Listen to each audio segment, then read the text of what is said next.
Hello friends, എല്ലാവർക്കും നമസ്കാരം. നിങ്ങളെവരും കാത്തിരിക്കുന്ന നൈനുടെയും ആദർശിന്റെയും ഇന്നത്തെ വിശേഷത്തിലേക്ക് എല്ലാ കൂട്ടുകാർക്കും സ്വാഗതം. എല്ലാവർക്കും നല്ലൊരു ദിവസം ആശംസിച്ചുകൊണ്ട് തന്നെ നമുക്ക് ഇന്നത്തെ സൂപ്പർ ഹിറ്റ് വിശേഷത്തിലേക്ക് കടക്കാം. അതിനു മുമ്പായിട്ട് ആണെങ്കിൽ നമ്മുടെ ചാനൽ ആദ്യമായിട്ട് കാണുന്നുണ്ടെങ്കിൽ ഒന്ന് സബ്സ്ക്രൈബ് ചെയ്ത് വെക്കണം. അതിനോടൊപ്പം മാക്സിമം എല്ലാവരും ഒരു ലൈക്ക് അടിച്ചിട്ട് വീഡിയോ കാണാൻ വേണ്ടി ശ്രദ്ധിക്കണം.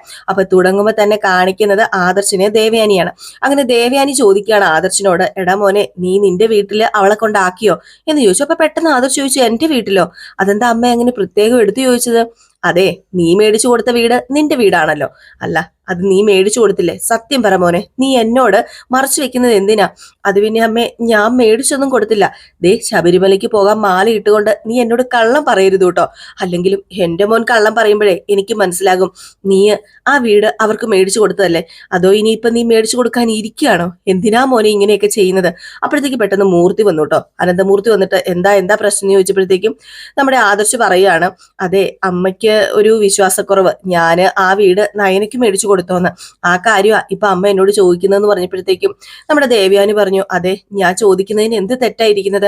ആ വീട് ഇവന് അവർക്ക് മേടിച്ചു കൊടുത്തില്ലേ? അതല്ലേ യാഥാർത്ഥ്യം എന്ന് പറയുന്നത്. എന്തിനാ നിങ്ങൾ എല്ലാവരും കൂടെ അവളെ ഇങ്ങനെ സ്നേഹിച്ച് തലയിൽ ചുമന്നോട്ട് നടക്കുന്നത്? എത്ര തവണ ഞാൻ ചോദിച്ചു, എന്ത് കാര്യ അവള് നിങ്ങളോട് ചെയ്തത്? ഇതൊന്നും അവള് നിങ്ങളോട് ചെയ്തതല്ലോ, എന്നോട് ചെയ്ത ക്രൂരതയ്ക്കാ ഇപ്പൊ ഞാൻ ഇവിടെ കിടക്കുന്നത്. പാലിൽ വിഷം കലർത്തി അവൾ എനിക്ക് തന്നു. എന്നിട്ട് പോലും അവളെ അവഗണിക്കാതെ എന്തിനാ അച്ഛ അവളെ ഇങ്ങനെ പൊക്കി ചുമന്നുകൊണ്ട് നടക്കുന്നത്? അതിന്റെ കാര്യമുണ്ടോ എന്നിങ്ങനെ അനന്തമൂർത്തിയോട് ചോദിക്കുക നമ്മുടെ ദേവയാനി. പിന്നെ നമ്മുടെ ദേവയാനി പറഞ്ഞു, എത്ര വൈകിയാലും നീ ഇങ്ങോട്ടേക്ക് വരാൻ താമസിക്കും, പക്ഷെ നീ നിന്റെ ഭാര്യയുടെ അടുത്ത് എത്തും. അതെന്താന്ന് എനിക്ക് മനസ്സിലാക്കാത്തത്.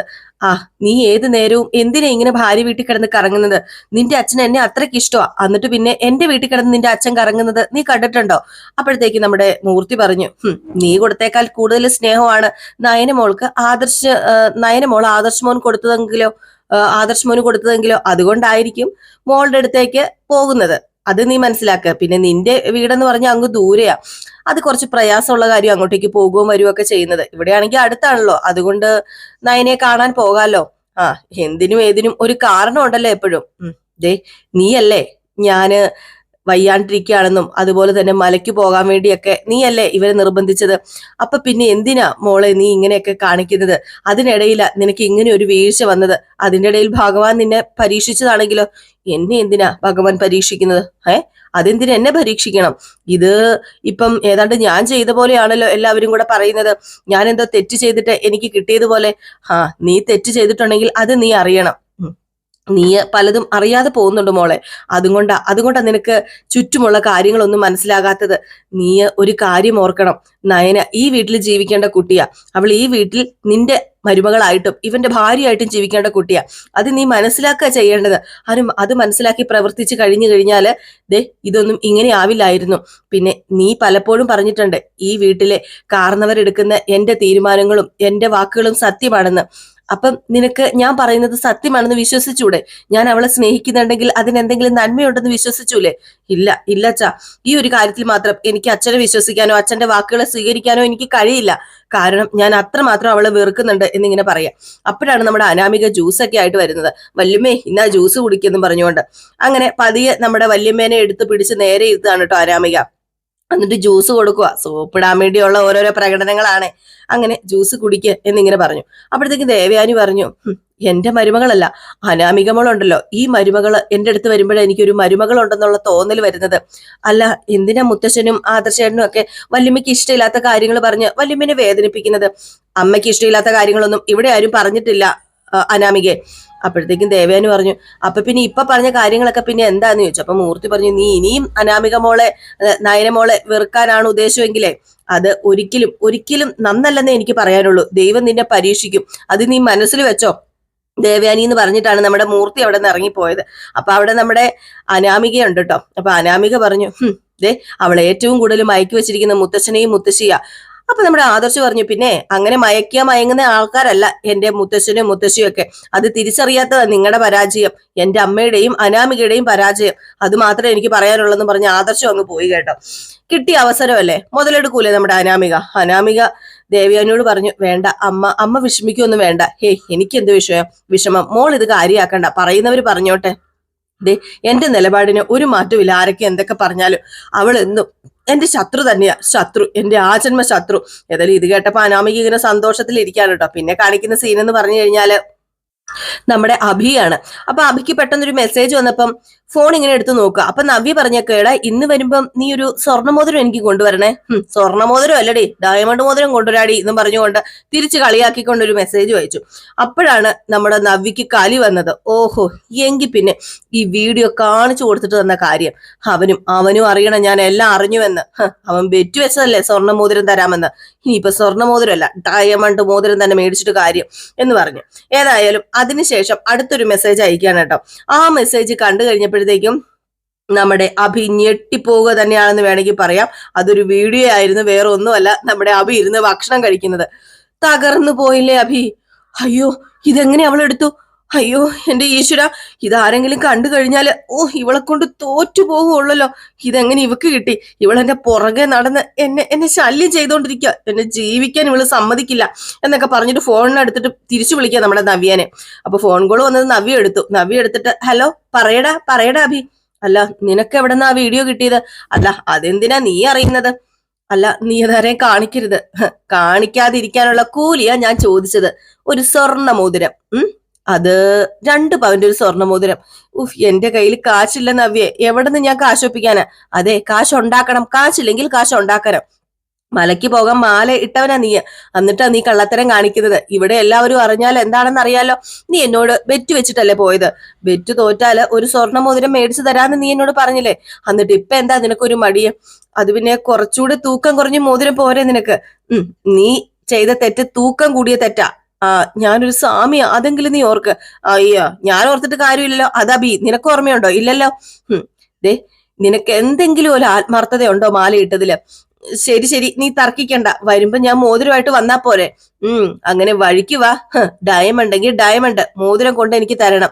അതെ ഹബി, നിന്റെ അമ്മയുടെ പല കള്ളത്തരങ്ങളും എന്റെ മൊബൈലിലുണ്ട്. കള്ളിയുടെ മോൻ പേരും കള്ളൻ. കുറച്ചുകൂടെ മാന്യമായിട്ട് സംസാരിക്ക നവ്യ നീയ. പിന്നെ ഈ മാന്യത തന്നെ ഒരുപാടാ. നിന്നോടൊക്കെ മാന്യതയ്ക്ക് സംസാരിക്കാൻ ആർക്കെങ്കിലും പറ്റിയോ? ജീവിതത്തിൽ ആരോടും ആത്മാർത്ഥതയില്ല, ദൈവങ്ങളോട് പോലും. പിന്നെ എങ്ങനെയാടാ നീ നന്നാവുന്നത്? എന്റെ അയ്യപ്പ സ്വാമി, ശത്രുക്കൾക്ക് പോലും ഈ ഒരു ഗതി കൊടുക്കരുതേ എന്നൊക്കെ പറഞ്ഞിട്ട് ഫോൺ കട്ട് ചെയ്തിട്ട് ഇനിയിപ്പോ സ്വർണ്ണമോതിരം ഡയമണ്ട് ഒക്കെ മേടിക്കാതെ യാതൊരു രക്ഷയും ഇല്ല നമ്മുടെ അഭിക്ക്. ഏതായാലും ഈ സമയം കാണിക്കുന്നത് നമ്മുടെ അനാമിക രേവതിനെ വിളിക്കുക. അപ്പോഴത്തേക്കും എന്തായി മോളെ എന്ന് ചോദിച്ചു നമ്മുടെ രേവതി. അപ്പോഴത്തേക്കും നമ്മുടെ അനാമിക പറയുക, എന്റെ പൊന്നമ്മ, ഇവിടെ വലിയ കഷ്ടമാണ്. ഞാനൊരു ചായ പോലും തന്നെ ഇട്ട് കുടിച്ചിട്ടില്ലല്ലോ. പക്ഷെ ഏത് നേരം ഇപ്പം ദേവയാനിയുടെ പുറകെ നടക്കേണ്ട ഒരവസ്ഥയാ.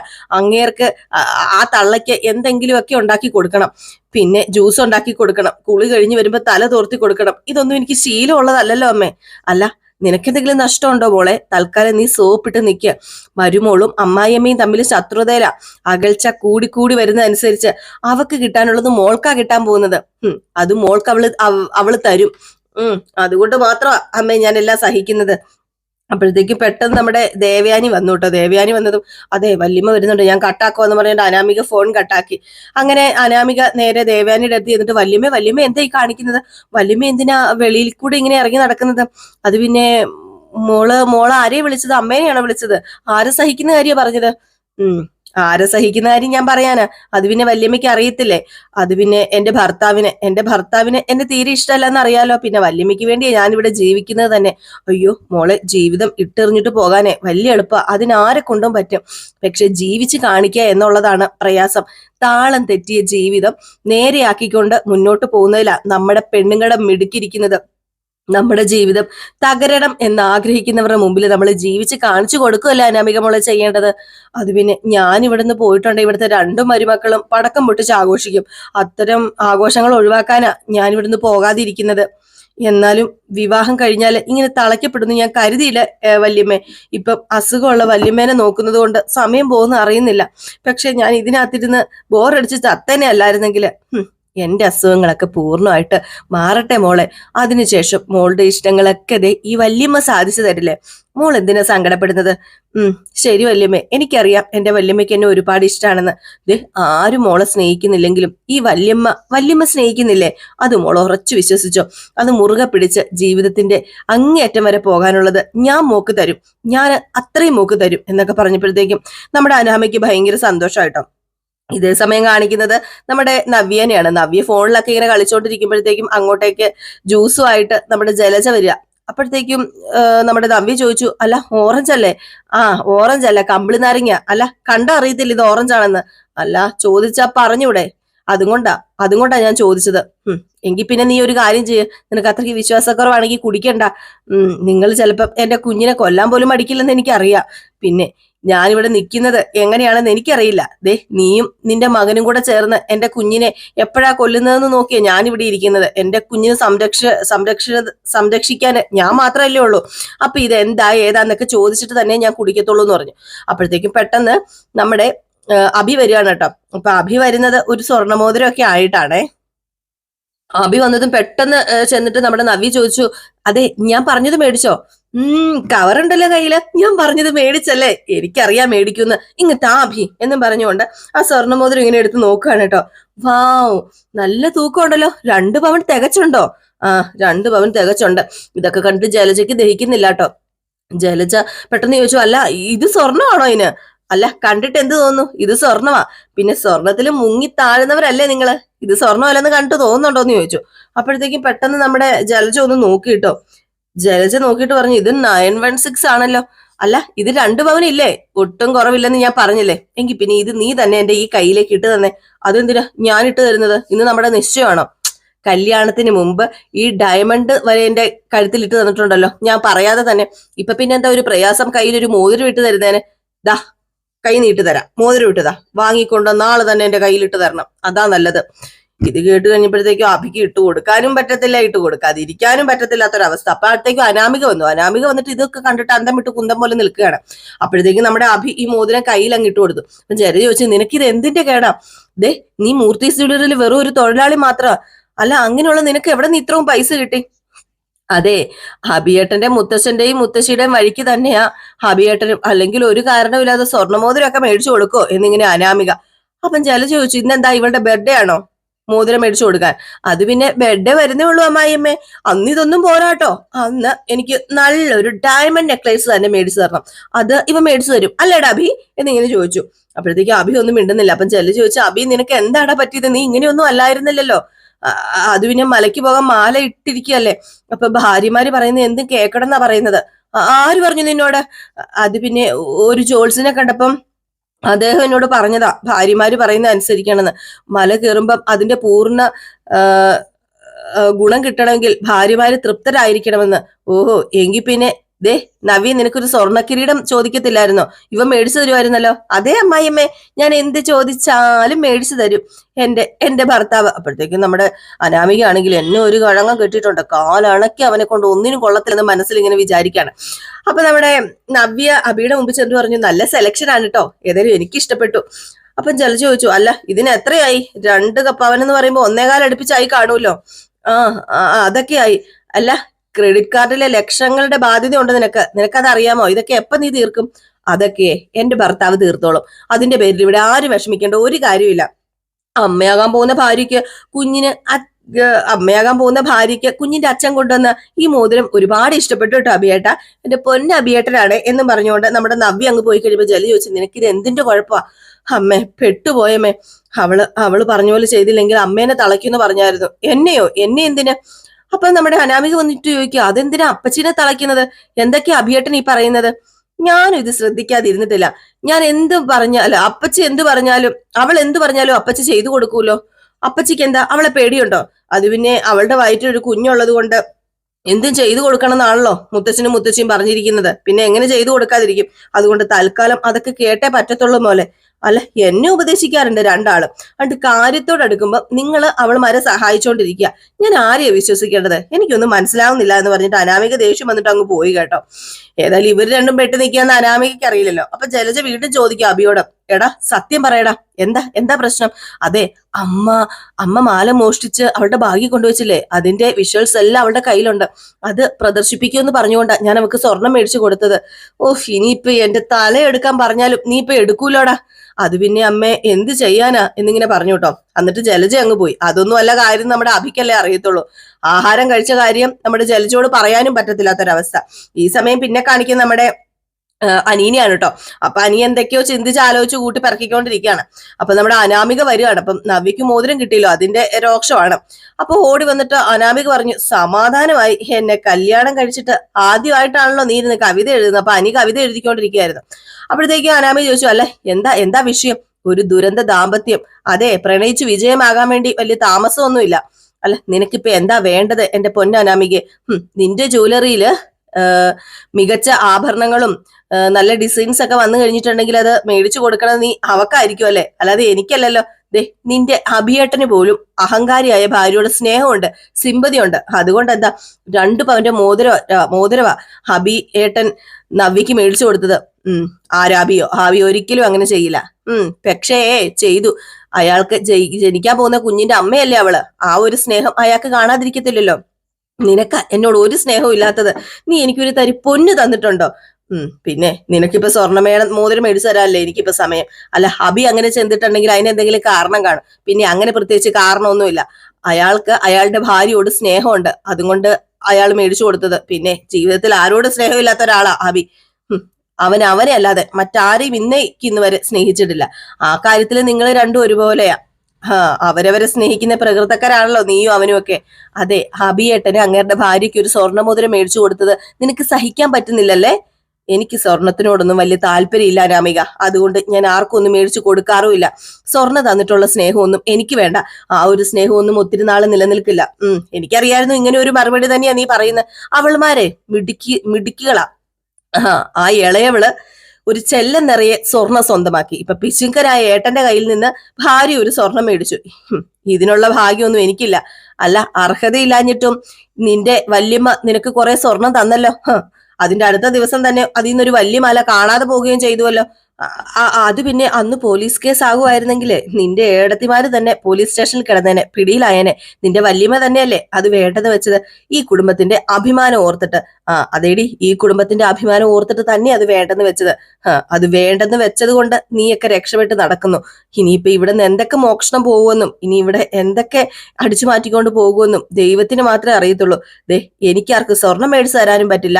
എനിക്ക് അതിന്റെ പുറകെ നടന്ന് ഓരോ കാര്യങ്ങൾ ഉണ്ടാക്കി വെക്കാനും പറ്റില്ല. എനിക്ക് കുറച്ച് സ്വസ്ഥതയും സമാധാനവും വേണ്ടത്. എന്റെ മുമ്പിൽ നിന്നൊന്ന് പോകാൻ നോക്കെന്ന് പറഞ്ഞപ്പോ എനിക്കറിയാം നിനക്ക് എന്നെ കാണുന്നത് സ്വസ്ഥതക്കേടും സമാധാനക്കേടും ഒക്കെയാണെന്ന്. നിനക്ക് അവളാണല്ലോ വലുത്. അവള് ആ മൊട്ടച്ചി. ദേ അനാമികെ, ഇനി ഇതിനെക്കുറിച്ച് സംസാരിക്കരുത് ഞാൻ പറഞ്ഞിട്ടുണ്ട്. വെറുതെ അവളെ എന്തിനാ ഇതിനകത്തേക്ക് വലിച്ചഴിക്കുന്നത്? നിനക്ക് സ്വർണം കിട്ടിയില്ലെങ്കിലേ നീ അതിനുള്ള ദേഷ്യം എന്നോടല്ല തീർക്കേണ്ടത്. നീ നിന്റെ അച്ഛനും അമ്മയും കോടീശ്വരന്മാരാണല്ലോ. അവരോട് പോയി പറഞ്ഞ് 1 കിലോ സ്വർണമോ 2 കിലോ സ്വർണമോ കിട്ടൂലോ, നീ പോയി മേടിക്കുക എന്ന് പറഞ്ഞിട്ട് നമ്മുടെ അനി അങ്ങ് പോവുകയാണ് കേട്ടോ. അനാമികയാണെങ്കിൽ കാലി തുള്ളി ഇങ്ങനെ നിൽക്കുക. ഈ സമയത്ത് നമ്മുടെ അബീനെ കാണിക്കുകയാണ്. അബിയുടെ അടുത്തേക്ക് നവ്യ വരികയാണ് കേട്ടോ. നവ്യ വന്നപ്പോഴത്തേക്കും അബി എന്തോ ആലോചിച്ചോണ്ടിരിക്കുക. നീ എന്താ ആലോചിക്കുന്നത്? ഹേയ്, ഒന്നുമില്ല, ഞാൻ ഒന്നും ആലോചിച്ചതല്ല. നീ ഒന്നും ആലോചിക്കില്ല, എനിക്കറിയാടാ നിന്നെ. നീ എന്തൊക്കെയോ ആലോചിക്കുന്നുണ്ട്. പിന്നെ നീ ഒന്നും കൂടുതൽ ആലോചിച്ചു കൂട്ടണ്ട. നിന്റെ അമ്മ ആഭരണം മോഷ്ടിച്ചിട്ട് എന്റെ അമ്മയുടെ ബാഗിൽ വെച്ച വിഷ്വൽസ് എന്റെ നയനയുടെ മൊബൈലിലുണ്ട്, അതറിയാലോ. അത് കൂടാതെയാ ഒരിക്കൽ എടുക്കാൻ പറഞ്ഞിട്ട് നീ മൂക്കറ്റം വരെ ആഹാരം കഴിക്കുന്ന ദൃശ്യങ്ങള് ഞാൻ എന്റെ മൊബൈലിൽ പകർത്തിയത്. ഇപ്പൊ 2 വിഷ്വൽസ് ഉണ്ട്. അതുകൊണ്ട് മലയ്ക്ക് പോയിട്ട് വരുന്നത് വരെ എന്റെ മുമ്പിൽ നീ കുറച്ച് ഒതുങ്ങിയേ പറ്റൂ. നിന്റെ ഭാഗത്ത് നിന്ന് എന്തെങ്കിലും വീഴ്ച വന്നാലേ നീ ശരിക്കും പിന്നെ വീഴും. നീ ശരിക്കും അനുഭവിക്കും. പിന്നെ ഞാൻ നിന്നെ ശരിക്കും വീഴ്ത്തും.